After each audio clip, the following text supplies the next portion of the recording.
Hello everyone, welcome to अध्ययन अध्यापन। तो सीटेट जुलाई 2024 की हम लोग बात कर रहे हैं। 7 जुलाई को आपका एग्ज़ाम है और अगर आपके ईवीएस में कम मार्क्स आते हैं या फिर पहली बार एग्ज़ाम देने जा रहे हैं तो यहाँ पर मैं आज से ईवीएस के इम्पॉर्टेंट नोट्स यानी कि जो आपका 3rd, 4th, 5th क्लास की एनसीईआरटी है उसे मैं बहुत जल्द कंप्लीट करवा दूँगी।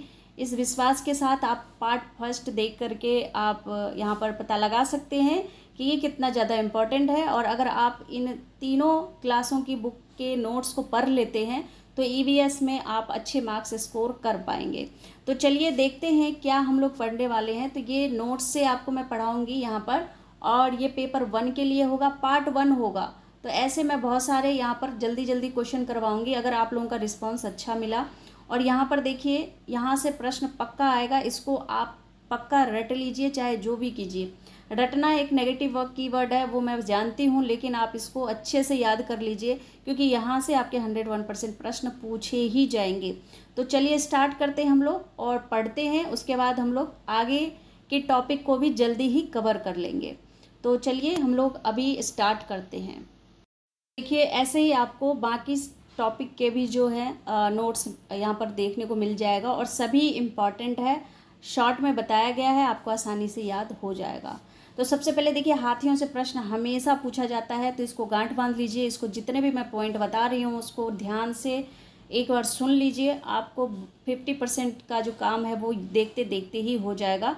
50% ये है कि आप एक बार रिवाइज कर लेंगे तो वो कंप्लीट हो जाएगा। चलिए देखते हैं, पहला पॉइंट पढ़ते हैं हाथी के बारे में। तो हाथी को पानी और कीचड़ में खेलना बहुत पसंद है। ऑप्शन पक्का आएगा, आप लिख के रख लो, ये ऑप्शन पक्का आएगा आपके एग्जाम में। और फिर कहेगा कि निम्नलिखित में से कौन सा ऑप्शन सही है। ठीक है, तो इस तरह से आप लोगों को सारे पॉइंट्स याद रखने हैं। उसके शरीर को ठंडक मिलती है। पानी और कीचड़ से खेलना हाथी को पसंद है। क्यों पसंद है? क्योंकि इससे उसके शरीर को ठंडक मिलती है। आगे चलते हैं, हाथी के कान पंखे जैसे होते हैं। क्यों होते हैं? क्योंकि जब हाथी को गर्मी लगती है तो वो अपने कान को हिला करके हवा कर लेता है, तो उसको पंखा लेने की ज़रूरत नहीं पड़ती, अपने कानों से ही हवा कर लेता है। नेक्स्ट पॉइंट, चलिए हम लोग ज़्यादा समय नहीं लगाएंगे और उम्मीद करूँगी कि आप लोगों को अच्छे से समझ भी आ जाए। देखिए, 3 महीने का हाथी का जो बच्चा होता है ना वो 200 किलोग्राम वजन का होता है। तो ये ऑप्शन भी पक्का आएगा, आप लिख के ले लो। आप जब पेपर दोगे तो आप याद करोगे कि हाँ मैम ने कहा था कि ये आएगा।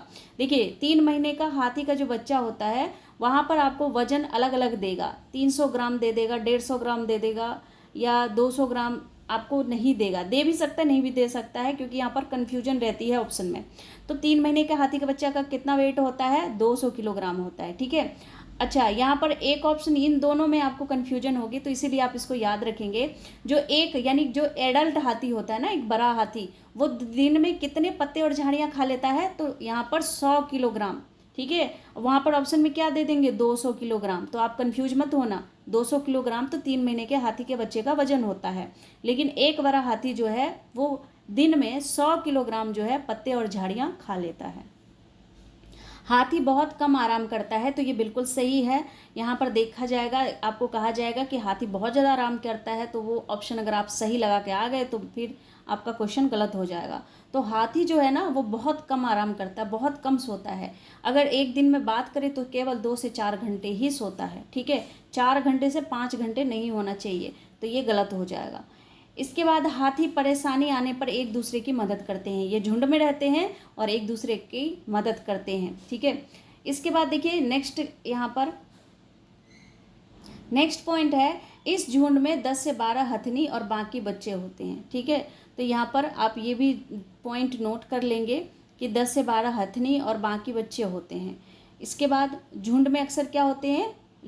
मादा हाथी होती है और बच्चे होते हैं। ठीक है, यहाँ पर जेंट्स हाथी नहीं होता है। ठीक है, मेल हाथी नहीं होता है। झुंड की सबसे बड़ी बुजुर्ग हथनी की पूरी झुंड की नेता होती है। तो झुंड में जो सबसे बुजुर्ग हथनी है, बूढ़ी हथनी है, वो पूरे झुंड की नेता होती है। और इस झुंड में 10 से 12 हथनी और बाकी बच्चे होते हैं, तो ये पॉइंट रिपीट हो गया है। इसके बाद 14 से 15 साल तक जो है हाथी का जो बच्चा होता है वो झुंड में रहता है। यानी हाथी की आयु जैसे 14 से 15 वर्ष हो जाती है तभी तक वो झुंड में रहता है, फिर वो झुंड छोड़कर चला जाता है। तो कितने वर्ष तक के हाथी झुंड में रहते हैं? 14 से 15 साल तक। ठीक है, तो ये आपको याद रखना है हाथी के बारे में। आगे हम लोग बढ़ते हैं, आगे क्या मेन पॉइंट है उसे देख लेते हैं और नेक्स्ट टॉपिक देख लेते हैं। अब देखिए, रेशम के कीड़े से ना प्रश्न पूछा ही जाएगा, 101% पूछा ही जाता है। तो जो भी इम्पोर्टेंट है ना वो सभी मैं आपको नोट्स के माध्यम से करवा दूंगी। अब देखिए, यहाँ पर रेशम का कीड़ा हम लोग पढ़ने वाले हैं और ये लिख के ले लीजिए, हर बार प्रश्न पूछा जाता है। रेशम का कीड़ा अपनी मादा को इसकी गंध से कई किलोमीटर की दूरी से ही पहचान लेता है। तो यहाँ पर दे देगा कि वह कौन सा कीड़ा है जो अपनी मादा को इसकी गंध से कई किलोमीटर की दूरी से ही पहचान लेता है, तो वो है रेशम का कीड़ा। ठीक है। अब चूहे के बारे में क्या प्रश्न पूछा जा सकता है, तो वो देख लीजिए। चूहों की देखने की जो क्षमता होती है ना वो कम होती है, लेकिन इनके सूंघने की, छूने और टेस्ट करने की क्षमता जो है वो अधिक होती है। ठीक है, तो ये इसके बारे में इम्पॉर्टेंट है। और इसके बाद जो है नेक्स्ट है मच्छर के बारे में। तो मच्छर से संबंधित क्या प्रश्न पूछा जा सकता है, तो देखिए, मच्छर से ना प्रश्न आपके कैसे पूछेंगे।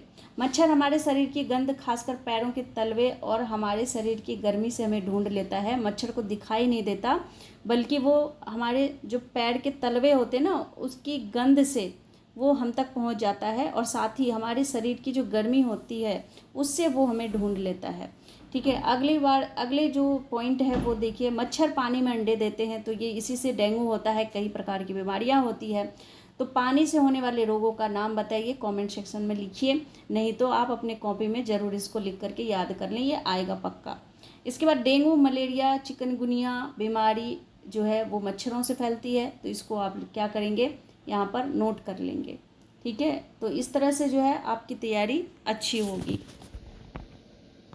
तो ये आपको पानी से होने वाले रोग, मच्छर से होने वाले रोग, पानी से होने वाले रोग कौन कौन से होते हैं वो ज़रूर आप लोग याद कर लें, और मच्छर से होने वाले रोग कौन कौन से हैं तो वो भी आप यहाँ पर मैंने बता दिया है, वो भी आप नोट कर लेंगे। तो डेंगू, मलेरिया, चिकनगुनिया जो बीमारी है वो मच्छरों के द्वारा फैलती है।